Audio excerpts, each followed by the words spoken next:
but we have to start with the game that all of us just watched. Gonzaga takes down number 9 seed Memphis. The final score was, I believe it was 82-78, whatever it was. Memphis covered. Thank you, betting gods. I needed that one. Prome.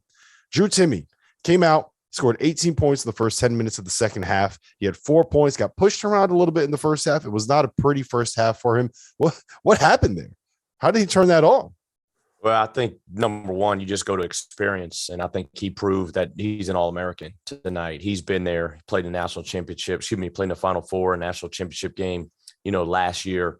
You heard the announcer say at halftime, he's the one gathered his guys up and said, hey, we've been here. We need to get back in. We've got to have a sense of urgency right now. And then in the second half, he was dominating. And also the guard played Nembhard, Bolton. Were very, very good for Gonzaga as well. But, Timmy's what he's been for them for 3 years, and terrific go-to guy that around the low block can score in a variety of ways. Yep. And Jeff, this was the matchup, right? Like, this was the game where I think all of us said it on the Selection Sunday extravaganza that we did not think that, or we thought that Memphis was, if they could get past Boise, they could give Gonzaga a real fight here in the second round. And they did. Yeah, I didn't think they'd give him a fight like this. I really didn't. I mean, I know they played well the second half of the year and turned it on, but, it was still the AAC. I didn't think it would be close, or certainly like this. But again, yeah, I think few went into halftime and said, hey, guys, all right, listen, enough of this Nembhard shit. Get the ball to Drew Timme. Get the ball to the guy who can carry us. And, I think part of it was certainly foul trouble for Memphis. That helped Drew Timme be able to be more effective in the second half. But I think part of it was just, again, Drew Timme, like, he wants this moment, especially after last year, right? I talked to him earlier this season. He said, listen, I'm not watching the championship game against Baylor. I want that taste to stick in my mouth this year. That's part of the reason he came back. And, again, they weren't going out against Memphis.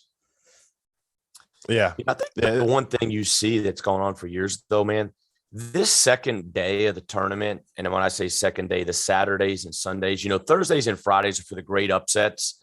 But Saturday and Sunday, man, you've got some terrific games. And these 1A games and 1-9 games, year in, year out, especially on those standalone games and 11 o'clock on Saturday and Sunday, the first games, they always deliver. And that 8 and 9 seed, they push the 1 seed to the brink most times. And then you see in that last media timeout, that last 3-4 minutes, those number 1 seeds finally pull away. And you saw that at the very end of the night with Gonzaga and Memphis.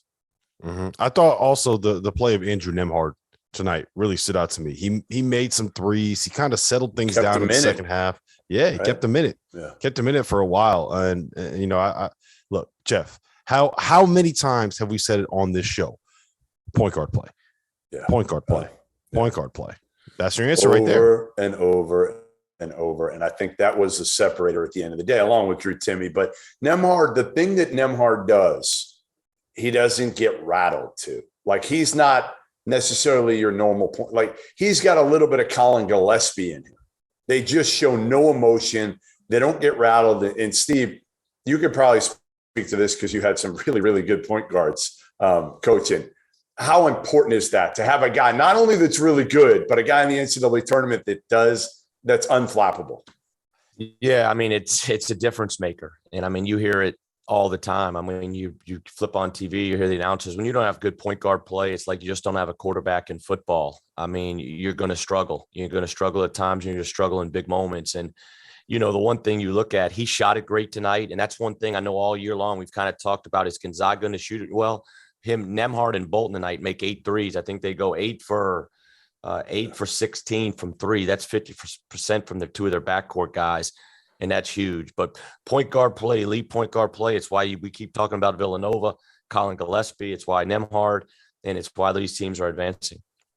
So let me ask both of you guys this question. After watching that game, do you feel better about Gonzaga's chances to win a national title? Do you feel worse about it? Or are you kind of the same? Worse. No, you got to feel worse. Yeah, I mean, they were taken to the brink by a team that we didn't know was going to even be in the NCAA tournament a couple of weeks ago.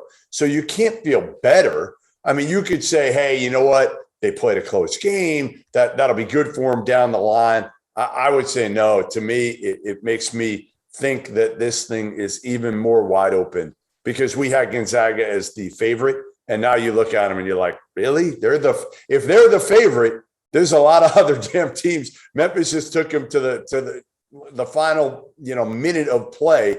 Why can't some of these other, Arkansas? I just saw Arkansas, just got done and they played an ugly game against New Mexico State. But why can't Arkansas if JD Notae plays better? And they didn't play well at all today, but it was an ugly, ugly game. And then Arkansas, Jalen Williams can bring those guys away from the rim as well. If they play small, put him at the 5. But the one thing Gonzaga showed, they did show grit and they did show toughness and they were pushed to bring. They're down 10 at halftime. Right. I mean, they're down 43-33. They've got 33 points. This is a team that averages in the 80s. But they got their tempo. Timmy dominated early, and they got the tempo and the pace of the game going the way they want to. But I thought Memphis would play well just because obviously they're riding a great wave right now. Yeah. But they've got athleticism, they've got length, and they've had great talent all year. They just had to get it, they just had to find the recipe, and Penny did that the second half of the year. So kudos to him. Yeah, that's my thing with it, right? Like to me, this Memphis team is the one that was built to be able to take down the Zags. You have a stud in Jalen Duren that can kind of match up with Timmy's physicality and can kind of get into and is going to be just as long and as athletic as Chet Holmgren. I thought that that Malcolm Dandridge coming off the bench was really effective. No you look at DeAndre Williams lets you match up different ways with some of those front court guys. You have a bunch of dudes on the perimeter that are not going to be overwhelmed or intimidated by stepping on that floor. Like those guys, say what you will about them, those guys are always going to be ready for that moment. That's why they're at that program. So to me, it was a good sign, right? They got punched in the mouth.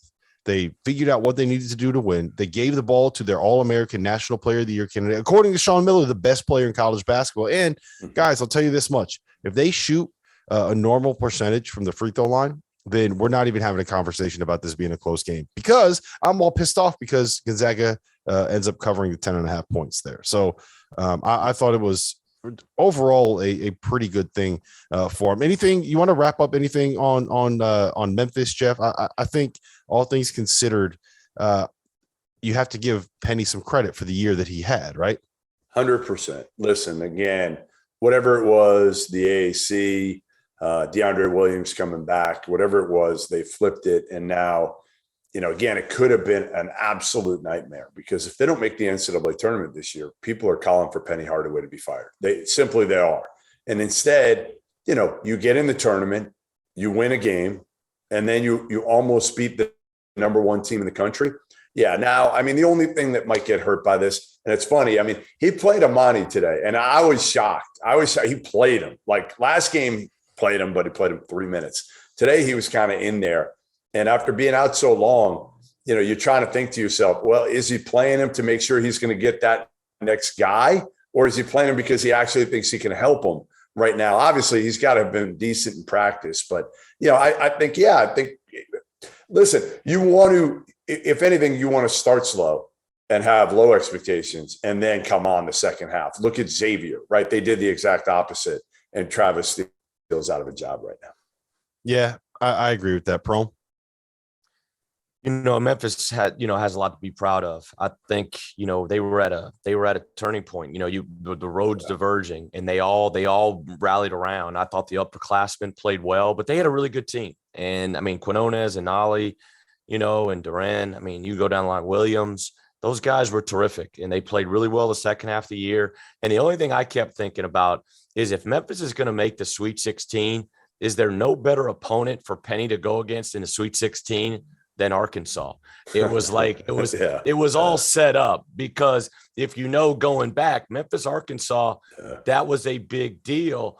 And Arkansas, that was when Doster was in diapers back then. Can I play devil's advocate, bro? Arkansas the better matchup there in the second round would have been if we could have gotten Penny and Memphis going up against Cal and Kentucky. But Cal had to go ahead and go lose in the first round. Goodman, we do have about a minute here left before we get to break. You just saw Arkansas in person.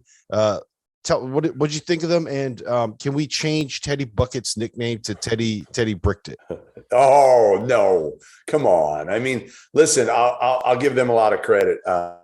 Tony did an unbelievable job defensively, and I think it's the easiest way to beat New Mexico State. This wasn't like some great win for Arkansas, but they gutted it out. They did a good job because they tried to make the other guys beat them, and really they don't have enough. You know, Chris Jans doesn't have another dude who can just make plays off the bounce. So Teddy Allen struggled. JD Notae struggled. Everybody struggled. Nobody could make a damn shot. But Arkansas, listen, half the deal is Brad Underwood yesterday told me, you know, again, just survive in advance. And he said, we stole one. He's like both he and Kofi both told me yesterday, like, we absolutely stole one, but nobody's going to remember this down the road if they keep advancing. Yeah, Prom. How about this matchup with Gonzaga? Does Arkansas have a chance? What do they have to do to be able to win that game? Yeah, I think so. I just think Musselman, the way he motivates those guys and coaches those guys, I think they believe they can beat anybody. And I just believe with Note, Jalen Williams, and the host of other guys that they have, you know, and Musselman coaching them, I think they've got a chance. I think they believe that they can beat them. But I think Gonzaga, you look at their road, they still got a long way to go. I mean, Arkansas. And then I just look at the bottom of the bracket. You still got Texas Tech, Notre Dame's playing well. Obviously, Duke's talented, and Michigan State Duke's going to be a hell of a game tomorrow. Hey, the committee did not do them any favors, guys. The committee did not do them any favors. They get Memphis in the second round, then Arkansas, who, for my money, is a top 10 team in America, in the Sweet 16, and then they're probably going to end up with Texas Tech, who can punk you, or Duke, who beat them in the Elite Eight. At least they're going to get a bad team in the Final Four because all the good teams are out of the East region.